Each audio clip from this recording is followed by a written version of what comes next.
대중의 심리가 그 사람이 바보예요? 하나하나만 나오면 다 똑똑하고 다 자기 주장했어. 하지만 그 실천, 그게 안 된다는 점을 여러분 스스로도 경계하셔야 된다는 얘기입니다.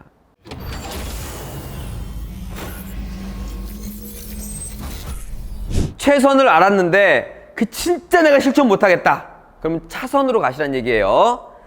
지금 부동산 경기가 좋습니까? 안 좋습니까? 지금 괜찮죠. 지금 막 정책이 어마어마하게 나오는데도 특히 서울 수도권은 괜찮아요. 그럼 부동산 경기가 좋으면 어떻게 돼요? 사람들은 부동산을 사려고 합니다. 분양 사무실에는 사람들이 어마어마하게 몰리고, 반대로 부동산 경기가 안 좋으면 이제 분양 사무실은 당연히 팔이 날리고요. 심지어는 최악의 경기라면 건설회사가 도산하는 경우도 꽤 많습니다. 쉽게 설명드리자면 부동산 경기가 좋으면 사람들은 막 살려고 하고, 부동산 경기가 안 좋으면 팔려고 합니다. 자, 이 기사를 보면 84 부동산 대책 일주일 강남에서 최고 경쟁률 나왔다 해놓고 청약통장 17,820건 몰리면서 168대 1 뭐 이렇게 나오네요. 대치동 푸르지오 서밋이랍니다. 이런 기사도 있어요. 경매시장까지 들썩, 8월 아파트 낙찰가율 108% 역대 최대, 감정가보다 비싼 가격 속출 나옵니다. 이게 사람들이 살려고 몰리는 거예요. 경매시장도 사기 위한 스킬을 배우는 시장이죠. 그건 1차적인 얘기지만, 그래서 사람들이 분양시장이든 경매시장이든 부동산으로 몰리고 있다. 반대로 부동산 경기가 안 좋으면 어떻게 됩니까? 강남 아파트 경매도 싸늘. 이건 옛날 기사겠죠. 지금 기사가 아니라 투자자 크게 줄어 낙찰가율 20% 수준. 이런 말도 있고요. 서울 아파트값 무섭게 떨어졌다. 이런 말도 있어요. 자, 결론은 경기가 좋으면 사람들은 몰리고, 경기가 안 좋으면 사람들은 빠지고, 경기가 안 좋으면 사는 사람이 없이 파는 사람이 늘어나고, 사는 사람은 없고, 이렇게 되는 겁니다. 경기가 좋으면 부동산 값은 당연히 오를 거고요. 경기가 안 좋으면 부동산 값은 당연히 내려가겠죠. 자, 이런 사태는 끊임없이 반복됩니다. 서울에서도 대거 아파트 계약 포기 사태, 수도권 아파트 신규 분양 최고 28대 1 경쟁률, 부동산 시장 침체 늪 허덕, 경기 불안 위기감 매수 실종, 사는 사람 없다는 얘기죠. 아파트 분양권 매물 없다. 이거 뭐예요? 사는 사람 엄청 많다는 얘기죠. 1년 단위로 끊어왔어요, 제가. 목 아파. 다시 한번 볼까요? 자, 경기 안 좋다는 얘기고요. 경기 좋다는 얘기고요. 경기 안 좋다는 얘기고요. 경기 좋다는 얘기고요. 경기 안 좋다는 얘기고요. 금냉. 뜨겁다 좋다는 얘기고요. IMF 딱 나오면은 이후 뭐 나오면 안 좋다는 얘기고요. 경쟁률 최고 이러면 좋다는 얘기고요. 꽁꽁 그러면 안 좋다는 얘기예요.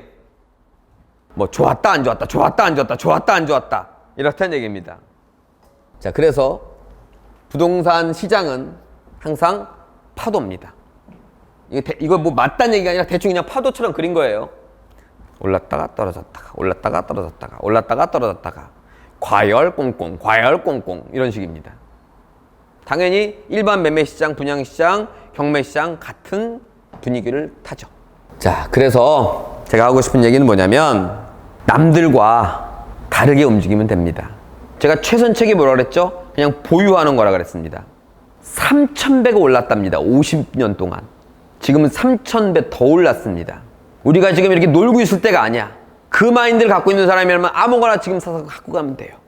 우리 학원이 어떤 역할을 하는 줄 아세요?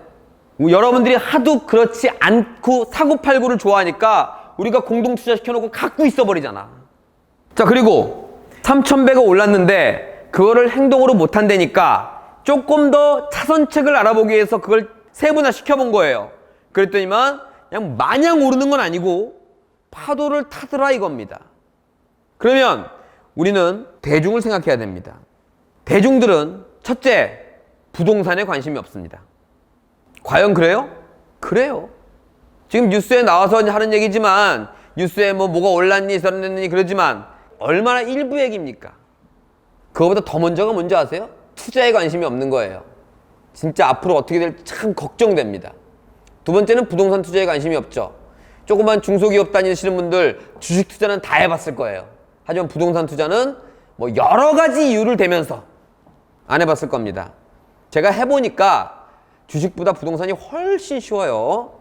그리고 마지막에 경매에 관심이 없죠.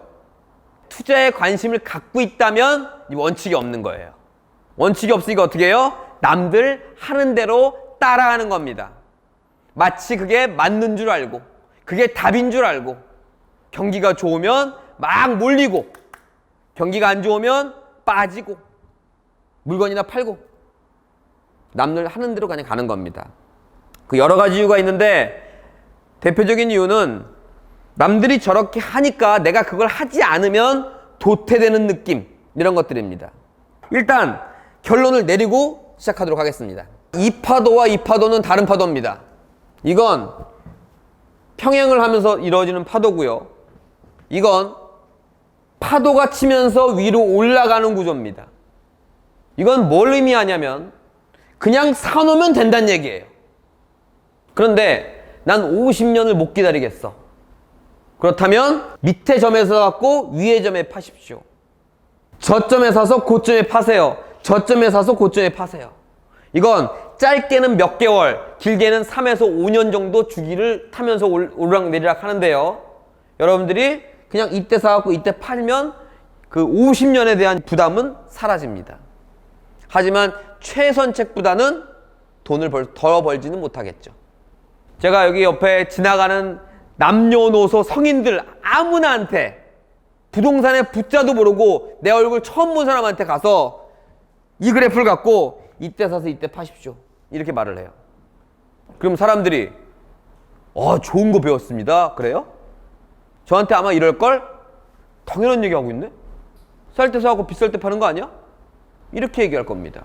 제가 지금 전제는 여러분한테 한 얘기가 아니라 그냥 부동산의 부입자도 모르는 사람한테 가서 이래도 당연한 얘기라고 그럴 거예요. 갑자기 또 열받네.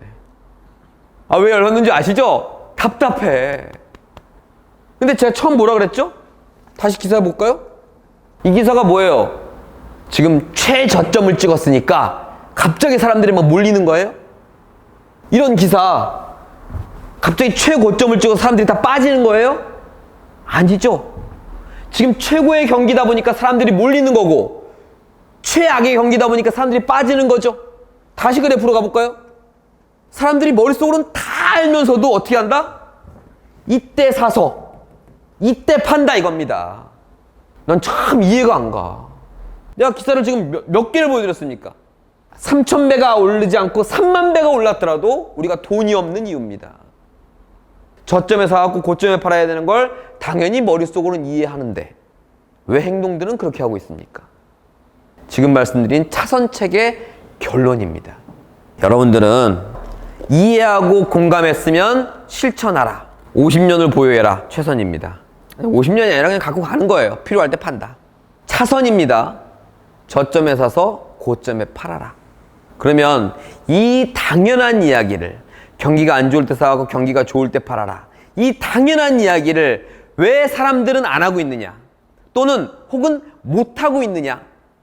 그러면 대부분이 안 하거나 못하고 있는 걸 정말 여러분들은 할 수 있느냐, 이거에 대해서 한번 마음가짐을 갖도록 하겠습니다. 자, 제가 한 10년 채 안 됐는데 용산 그때 막 개발한다 그럴 때 언제죠? 그러니까 개발 안 한다 그럴 때, 개발한다 그러다가 다 빠그러져 갖고 용산 차량 기지 안 한다 그럴 때, 그때 여러분의 한참 선배들한테 하나하나 전화를 했습니다. 그건 그 당시에는 실험을 하려고 전화한 게 아니라 진심으로 그 용산에 투자하라고 투자 정보를 주기 위해서 전화를 했습니다. 저는 부동산 중개사가 아니에요. 내가 파는 물건이 있는 것도 아니었어. 하지만 여러분들 선배 또는 여러분들이라고 생각하시면 되겠지. 여러분들을 위해서 지금은 최저점을 찍었으니까 빨리 용산 그 근처에 경매든 매매든 많이 쏟아져 나오고 있으니까, 왜? 다 빠그러졌으니까 빨리 나와서 사세요. 이렇게 하나하나 전화를 돌린 적이 있습니다. 제가 그때 충격이었습니다. 지금은 그게 실험처럼 남아있어 버리지만 그때는 일단은 충격을 많이 받았어요. 아유, 저를 생각해 주시는 건 고마운데요, 우리도 힘들어서 좀 경기 풀리면 할게요. 하나같이 그거와 비슷한 대답입니다. 인천국제공항에 하늘도시라고 있거든요. 거기가 분양가 반토막이 났습니다. 입주율이 10분의 1이에요. 최악입니다. 전화합니다. 아유, 아무도 안 싫어하는 걸 우리가 사면 뭐해요. 자, 그래서 제가 말을 바꾸겠습니다. 대중이 몰리는 건 돈이 안 됩니다. 이것저것 생각하기 싫으면 일반인 대중과 반대로 움직이시기 바랍니다. 그때 막 1억이 넘는, 용산 말하는 거예요. 1억이 넘었던 게 2천만 원대에 나오곤 했습니다. 하지만 사는 사람이 없죠. 하늘도시, 지금 그 당시에는 유령도시라고 그랬습니다. 지금은 다 입주했죠. 그런 부분을 아주 깊게 사색을 하셔갖고 내가 만약에 그런다면 난 반드시 실천할 수 있다는 걸 여기에다가 반드시 넣으셔갖고 그런 상황이 벌어지면 반대의 경우도 있어요. 지금 경기가 굉장히 좋으니까 그때 있던 거 좀 파세요. 이런 것도 해봤어요, 제가. 아, 그거 누가 또 사라 그래서 하나 더 샀는데? 이런 얘기 엄청나게 해요. 아주 미치겠어, 진짜. 나는 사업하는 사람이고 비즈니스 하는 사람이에요. 계속 주장하는 거지만 여러분이 돈을 벌어야 내가 돈을 법니다. 난 그래서 허튼 소리는 안 해요. 그런 쪽으로. 헛소리 아니란 얘기입니다. 대중의 심리가 그 사람이 바보예요? 하나하나 만나오면 다 똑똑하고 다 자기 주장했어. 하지만 그 실천, 그게 안 된다는 점을 여러분 스스로도 경계하셔야 된다는 얘기입니다.